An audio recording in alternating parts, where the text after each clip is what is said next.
Hey guys, I wanted to sit down and talk to you about my connection with mental health and suicide.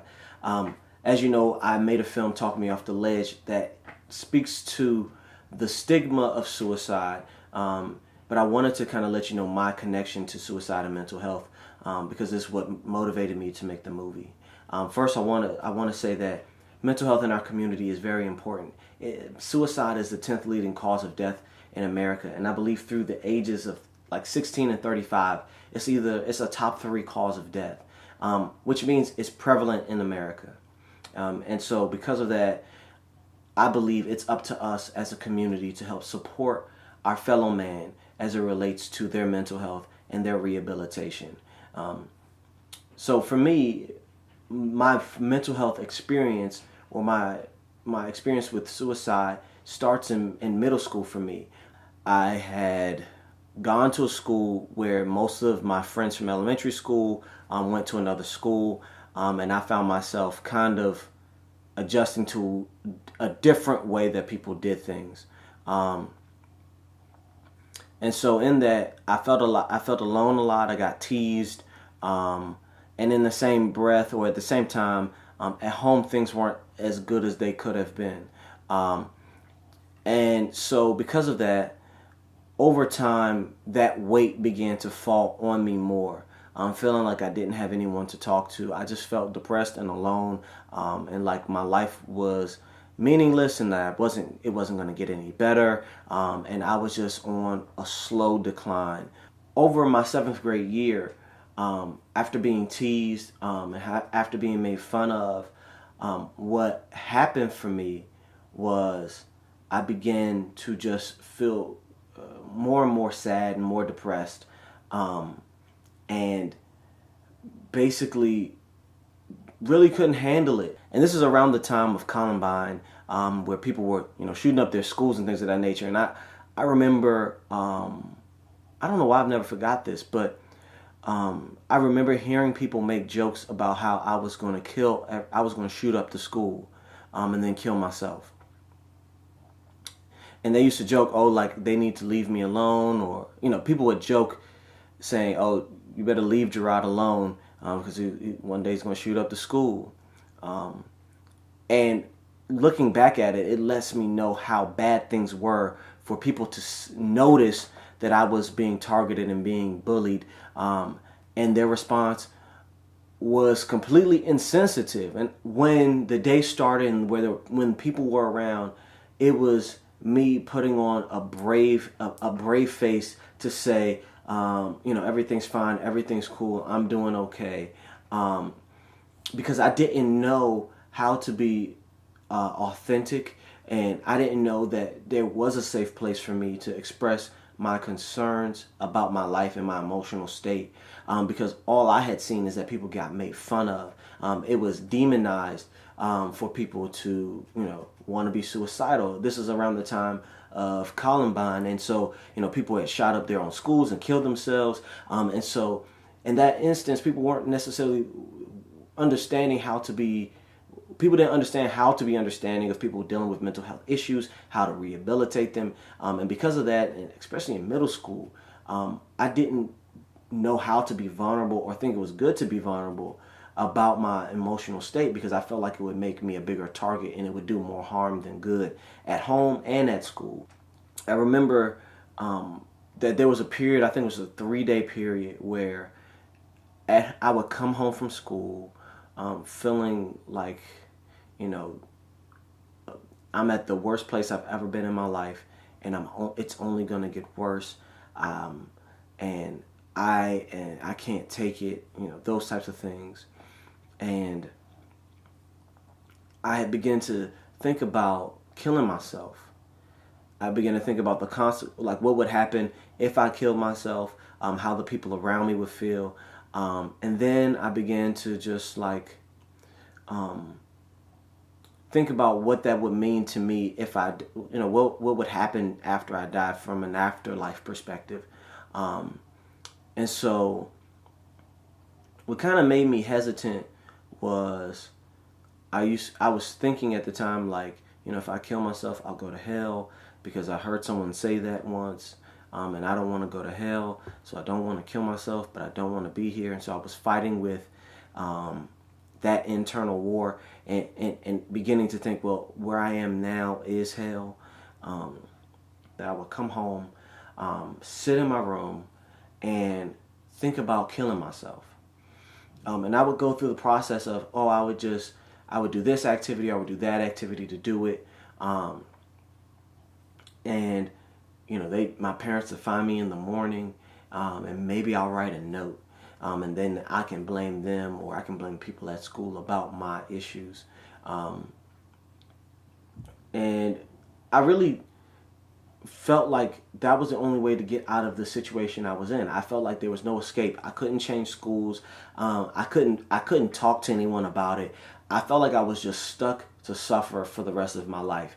And I remember saying one night, "This is the worst my life is gonna get. I'm at the low point, and I'm in the 7th grade, feeling like this, where I felt like there's nowhere for me to go."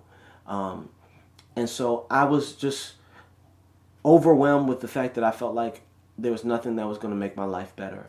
And as a Christian, and not knowing it at the time, but knowing it now, that I believe that God spoke to me saying, "Hey, look, if this is the worst your life is going to get, it's going to get better."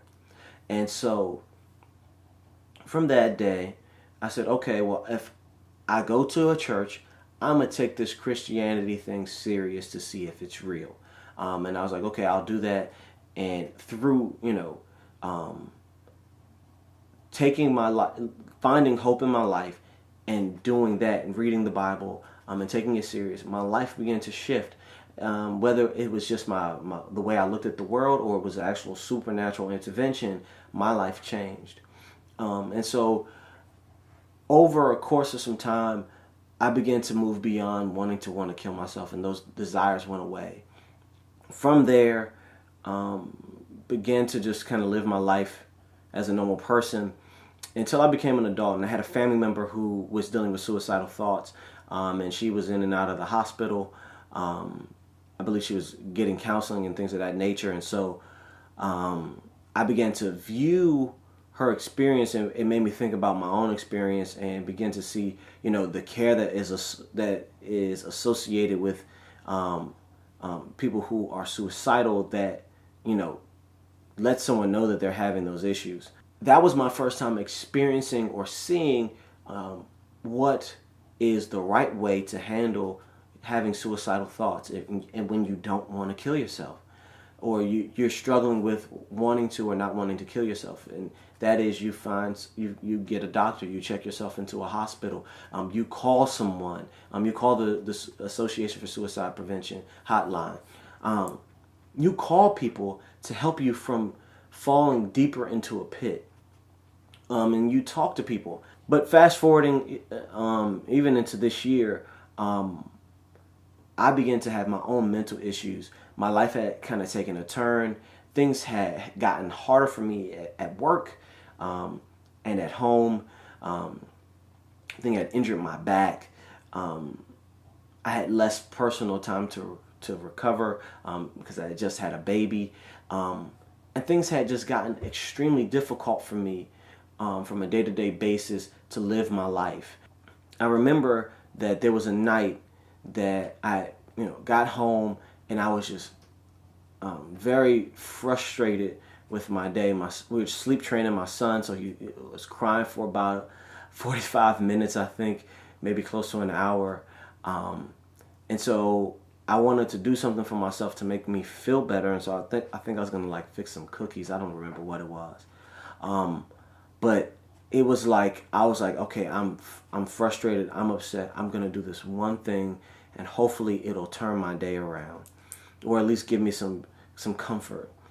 And so I don't know what happens. I don't know if I drop something or we're out of something, but either way, it happens and I crack. And I had never experienced this before as an adult, where I was just so upset that I just burst into tears. And so my wife was home, but had just recently got home, and so me feeling as overwhelmed as I did, I just went somewhere and cried silently by myself. Eventually got myself together and went on about my evening. I ended up having another episode of that at home again when no one's around. And this time I'm just like, wait, this is the second time this has happened. Something is going on. I'm feeling that weight on me not going away. So, I think it may have happened 3 times, away, total until this point where I was at work and things had, I had an IT issue. I'm working in a different environment. And so I end up finding myself about to break down for the 4th time or the 5th time. And so I, cry a little bit, clean up my tears, and go on about my day, or try to, and find myself again about to break down after something else happens in the office. And my manager at the time says, hey, look, call this phone number and, they'll be able to help you and, support you. And so I call the number, end up finding myself with a counselor. That counselor, really does a great job of listening without judgment. And that was the first time in a long time that I'd been able to sit down with someone and just get what was on my chest off of my chest without someone giving me an instruction or judging me for feeling the way I felt. And over the time of my counseling, I realized, man, what is hurting me, or what has hurt me, is I have not opened up to anyone to let them know where I was as a person. And so in that, I realize now, if I had just opened up or felt like I was in a safe place to open up to people that understood how to help me, I would have been in a better situation, or I wouldn't have been so mentally overwhelmed. And so that was what led me to get out of my second mental health issue that I had in my life. And it was, once I got out of it and began to see what I needed, it was very freeing, because I realized that I wasn't weird or crazy or weak. I was having an issue and wasn't properly managing it. In that process, I ended up writing Talk Me Off the Ledge.